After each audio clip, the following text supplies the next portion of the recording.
dear students. Now in my last video we started our third chapter, that is kinetic theory of gases and radiation, and in last video we see the introduction of that chapter. Now in today's video we define three definitions, that is mean velocity, mean square velocity and root mean square velocity. Also we derive expression for pressure exerted for ideal gas. Now we start the three definitions by Professor Manoj Kamble. So we study the first three definitions. These are important definitions for this chapter. So we study our first definition, that is definition of mean velocity. So mean velocity is represented by c bar. So it is defined as the arithmetic mean of the all velocities of all molecules. That means in Marathi we say that mean velocity म्हणजे सरासरी वेग. सरासरी वेगाला आपण दाखवितो C बारनं. सरासरी वेग म्हणजे काय, समजा आपण 5 संख्या असतील तर 5 संख्येची बेरीज करतो आणि भागिले 5 करतो त्याला. तसेच आता या ठिकाणी पहिल्या वेलॉसिटी C1 आहे, दुसरी C2 आहे, तिसरी C3 आहे, अशा नंबर ऑफ मोलेक्युल्स आहेत आणि त्याची शेवटची वेलॉसिटी असेल Cn. आता इथं नंबर ऑफ मोलेक्युल आपण n एवढे मोलेक्युल आहेत तर त्याला आपल्याला लिहिता येईल मीन वेलॉसिटी म्हणजे सरासरी वेग म्हणजे काय, सगळ्यांचा बेरीज करून आलेला वेग. त्या वेगाला आपण म्हणतो सरासरी वेग. मग आता या ठिकाणी आपण त्याला दाखवतो vector C bar is equal to C1 plus C2 plus C3 plus dash dash dash Cn divided by n. परंतु तुमच्या या वर्षीचे जे नवीन पुस्तक आहेत बोर्डाचे, त्या बोर्डाच्या पुस्तकामध्ये C बारच्या ऐवजी तिथं लेटर दाखवले V बार. म्हणजे आपला फॉर्म्युला येईल या ठिकाणी V bar equal to V1 plus V2 plus V3 आणि शेवटची वेलॉसिटी असेल plus dash dash dash Vn divided by n. फक्त अक्षरामध्ये चेंज केला.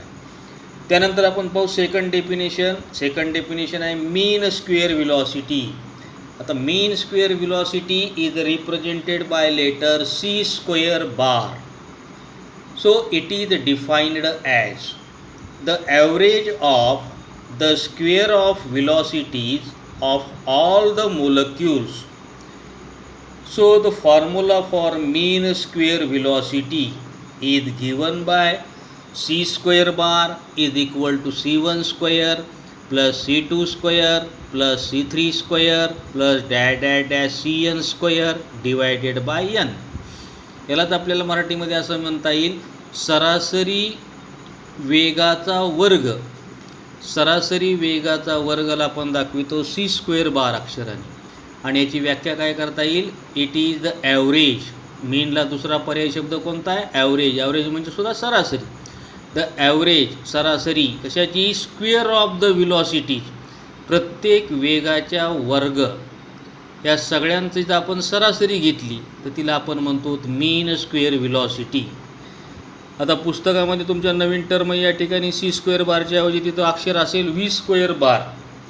त्यासाठी फॉर्म्युला लिहिता येईल V1 square plus V2 square plus V3 square plus dash dash dash V square n divided by n. Third definition is root mean square velocity. Root mean square velocity म्हणजे सरासरी वेगाचा वर्गमूळ. सरासरी वेगाच्या वर्गाचा वर्गमूळ त्याला आपण दाखवितो C अक्षराने. It is represented by letter C. आता याची डेफिनेशन आपल्याला कशी करता येईल, the square root of the average of square of the velocities of the gas molecules is called as RMS. त्याचा शॉर्ट फॉर्म आहे RMS म्हणजे रूट मीन स्क्वेअर वेलॉसिटी. मग आता त्याची आपल्याला व्याख्या झाल्यानंतर त्याचा फॉर्म्युला लिहिता येईल आपल्याला C इक्वल टू त्याला लिहिता येईल under root of C square bar किंवा यालाच आपल्याला लिहिता येईल it is equal to under root of C1 square plus C2 square plus C3 square plus dash dash dash C square n divided by n. तुमच्या नवीन पुस्तकाप्रमाणे आपल्याला याला दाखविता येईल V अक्षराने आणि त्याचा फॉर्म्युला लिहिता येईल V equal to under root V square bar. त्याचा फॉर्म्युला लिहिता येईल it is equal to V1 square plus V2 square plus V3 square plus dash dash dash V square n divided by n. सरासरी वेगाच्या वर्गाचा वर्गमूळ, त्याला आपण म्हणतो रूट मीन स्क्वेअर व्हेलॉसिटी. फक्त अक्षर बदलले. The square root of the average of square of the velocities of a gas molecule is called as RMS velocity. त्यानंतर आता पुढचा या ठिकाणी दिला आहे डेन्सिटी ऑफ ए गॅस. आता डेन्सिटी म्हणजे आपल्याला लिहिता येईल या ठिकाणी रो अक्षराने. Rho equal to capital N divided by V, where capital N is a number of molecules enclosed in a volume. V means volume, N means number of molecules enclosed in a gas. त्यानंतर पुढची definition दिली या ठिकाणी मीन free path. आता मीन free पाथचा जो part आहे तुमचा या वर्षाच्या सिलेबसमधून डिलीट केलेला आहे. So it is also expressed as lambda is equal to 1/√2π d square rho, where d is diameter. आता जे तुमच्या त्या ठिकाणी सिलेबसमध्ये जे 2 पॉईंट आहेत, इंट्रोडक्शन आपण कालच्या व्हिडिओमध्ये पाहिले, लास्ट व्हिडिओमध्ये पाहिल्यानंतर आता या ठिकाणचा जो दुसरा पार्ट आहे, हा दुसरा पार्ट तुम्हाला कोविड-19मुळे डिलीट केला आहे. तो कोणता आहे? 3.2 बिहेवियर ऑफ गॅस, हा डिलीट केलेला पार्ट आहे. 3.3 ideal gas and real gas, हा पार्ट डिलीट केला आहे. 3.4 मीन फ्री पाथ, हा पार्टसुद्धा तुमचा या वर्षीसाठी डिलीट आहे. गेल्या वर्षी डिलीट होता, या वर्षी डिलीट आहे. त्याच्यानंतर 3.5 हा तुम्हाला आता यावर्षी ठेवलेला आहे, प्रेशर ऑफ आयडियल गॅस. आता आपल्याला याच्यावर 3 किंवा 4 मार्कासाठी बोर्डाला क्वेश्चन विचारतात. बोर्डाला काय क्वेश्चन विचारतात? डिराईव्ह आणि expression for pressure exerted by a ideal gas. 3 किंवा 4 मार्कासाठी क्वेश्चन. मग आता या ठिकाणी सुरुवातीला आपल्याला एक डायग्राम काढायची. या डायग्राममध्ये आपण दाखवू एक क्यूब आहे.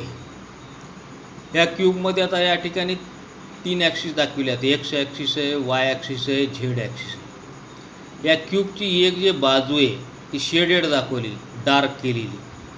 कुठली बाजू आहे? ABCD ही बाजू त्याची डार्क केलेली. ह्याच्यामध्ये आता सेंटर दाखविले O. हा जो क्यूब आहे या क्यूबची लेंथ दाखविली स्मॉल l. त्याच्यामध्ये एक पार्टिकल घेतला किंवा एक मोलेक्यूल घेतला आहे, त्याचं मास असेल m, याचा व्हेलॉसिटी दाखवली v, वेक्टर v दाखवली. आता याच्यामध्ये डायग्राममध्ये काय काय आपण आता या ठिकाणचं पाहू. Consider an ideal gas enclosed in a cube having each side of length l. प्रत्येक बाजूची लांबी याच्यामध्ये l आहे. Let capital N be the total number of molecules of the gas inside the cube and small m be the mass of each molecule. ह्याच्यामध्ये gas enclose केला आहे, त्याच्यामध्ये n number of molecules आहेत, त्याच्यातला आपण एक molecule घेऊ, त्याचं मास आहे स्मॉल m. मग आता total mass of a gas, ह्याच्यामध्ये पूर्ण गॅस आहे त्याचा मास किती येईल, त्याला नाव देऊ आपण capital M. So capital M equal to capital N into small m. Suppose that the 3 intersecting edges of the cubes are along the coordinate axis x, y and z with origin O at the corner of cube. ह्याच्यामध्ये आता आपल्याला 3 axis आहेत, x axis, y axis, z axis, ज्याचं origin दाखविले O. We can assume that an average n/3 molecules are constantly moving parallel to each of the coordinate axes x, y and z.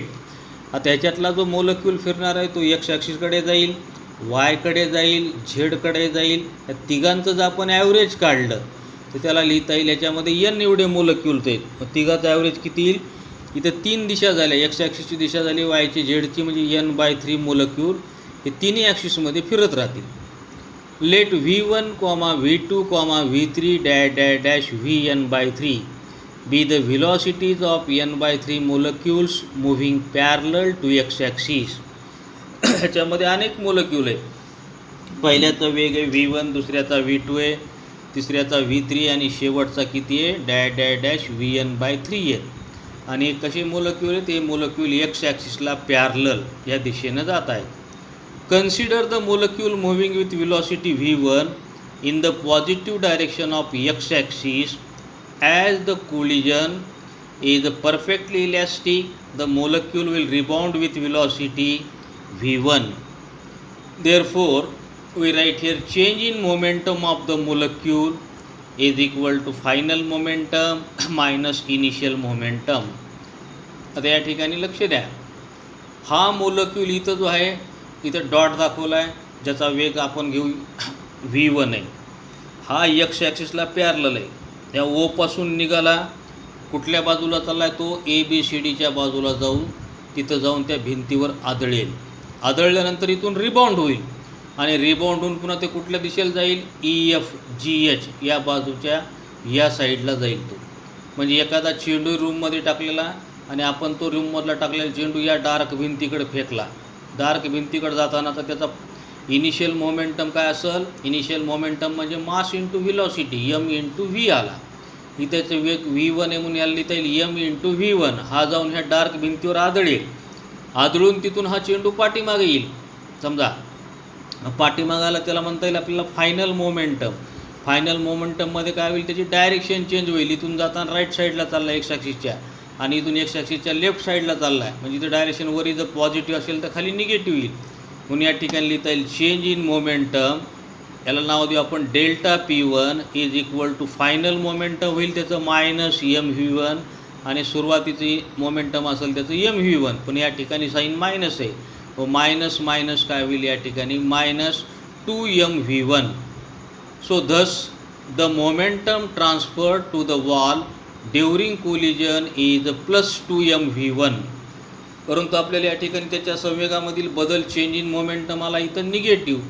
मग एवढाच फायदा कोणाला होईल, त्या dark वॉलला होईल. कारण त्या डार्क वॉलवर तो जाऊन आदळलेला आहे. त्या ठिकाणचं मोमेंटम असेल इथं plus 2mv1. So the rebounded molecule then goes to the opposite wall and collide with it. तिथून त्या ठिकाणचा येऊन आदळून पुन्हा समोरच्या भिंतीवर जाईल तो.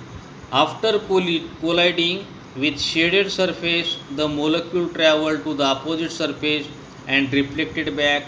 It mean molecule travel a distance of 2l.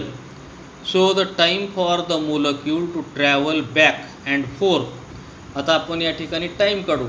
Time काय लिहिता येईल डेल्टा टी इक्वल टू, तिने अंतर किती काढलं जाताना l येताना l, ते झालं 2l. त्याचा वेग किती आहे V1 म्हणजे डिस्टन्स अपॉन टाईम, याला आपण म्हणतो व्हिलॉसिटी. या व्हिलॉसिटीहून आपण टाईम काढला तर टाईम बरोबर काय लिहिता येईल distance travelled divided by velocity आली त्याची V1. Average force exerted on the shaded wall by first molecule is given by average force is equal to average rate of change of momentum. मग आता rate of change of momentum काय येईल या ठिकाणी 2mv1 हे आलं वॉलचं divided by time किती आला आहे delta T 2l upon V1. याला जर आपण सॉल्व केलं इथं 2 2 कॅन्सल होऊन जाईल. इथं V1 आहे, V1 भागिले उलट गुणिले केलं तर वरती जाईल अंशस्थानी. मग याला लिहिता येईल mv1 स्क्वेअर डिवायडेड बाय राहील l, कारण 2 2 या ठिकाणी कॅन्सल होऊन जाईल. In the same manner other molecule moving with velocities V2, third V3 dash Vn by 3 along x axis will impact momentum. पहिल्याचा मोमेंटम एवढा आला mv1 स्क्वेअर अपॉन l, दुसऱ्याचा लिहिता येईल आपल्याला mv2 स्क्वेअर अपॉन l, तिसऱ्याचा मोमेंटम येईल change in momentum mv3 square upon l आणि शेवटचा काय येईल dash mvn by 3 square upon l. आता या सगळ्यांचा आपण काढू टोटल चेंज इन मोमेंटम, सगळ्यात येणारा संवेगामधील बदल. So total change in momentum of the given surface per second, एका सेकंदामध्ये त्या भिंतीवर किती मोलेक्यूल जाऊन आदळले त्याची व्हॅल्यू लिहिता येईल. या ठिकाणी सगळ्यांची आपल्याला गोळाबेरीज करावं लागेल, ॲडिशन करावं लागेल. याला लिहिता येईल mv1 square by l plus mv2 square by l तिसरा लिहिता येईल M V three square by L, शेवटचं लिहिता येईल dash dash dash M V N square V N by three square upon L. प्रत्येक टर्ममध्ये एम बाय एल कॉमन आहे, आपण या ठिकाणी एम बाय एल कॉमन काढू. लिहिता येईल total change in momentum is equal to M by L take common, what will remain here in bracket v1 square plus v2 square plus v3 square plus dash dash dash v square n by 3. But according to Newton's second law of motion, average force acting on surface is equal to total change in momentum of given surface. Force F equal to डाव्या बाजूची किंमत असेल फोर्सची, त्याला लिहिता येईल आपल्याला F बरोबर फॉर्म्युलाला आत्ताचीच व्हॅल्यू आली m बाय एल, कारण टोटल चेंज इन मोमेंटमची किंमत आली या ठिकाणी फोर्स ॲक्टिंगची न्यूटन सेकंड लॉनुसार. त्याला नाव देऊ आपण इक्वेशन नंबर 1. आत्ताच आपण डेफिनेशन पाहिली, but by definition of mean square velocity V square bar is equal to V one square plus V two square plus V three square dash dash V N by three square upon N by three, कारण या ठिकाणी N by three मोलक्युल्स आहेत.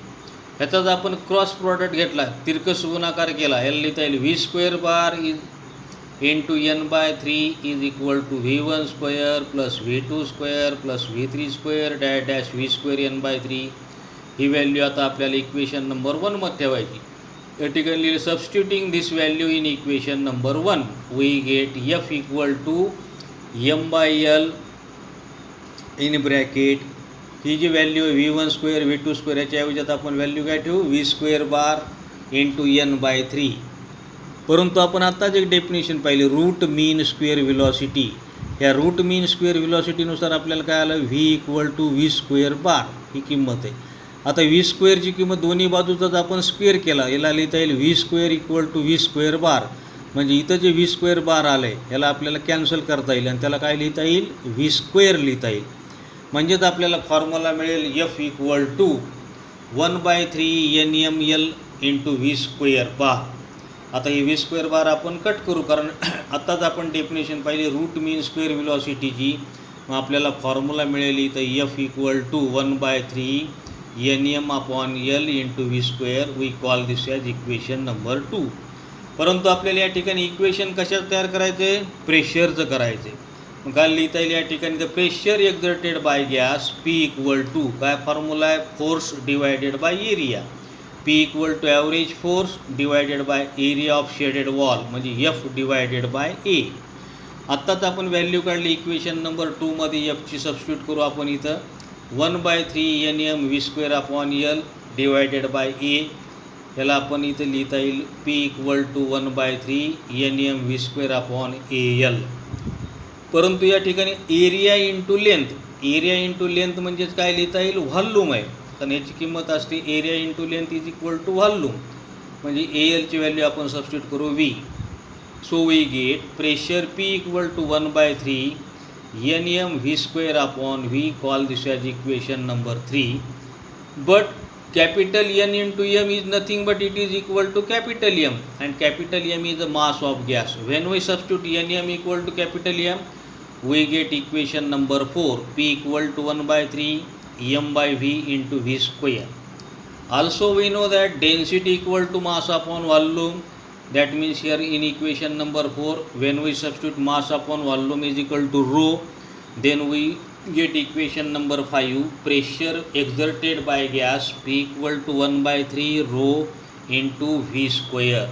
So these are different form, equation number 3, equation number 4, equation number 5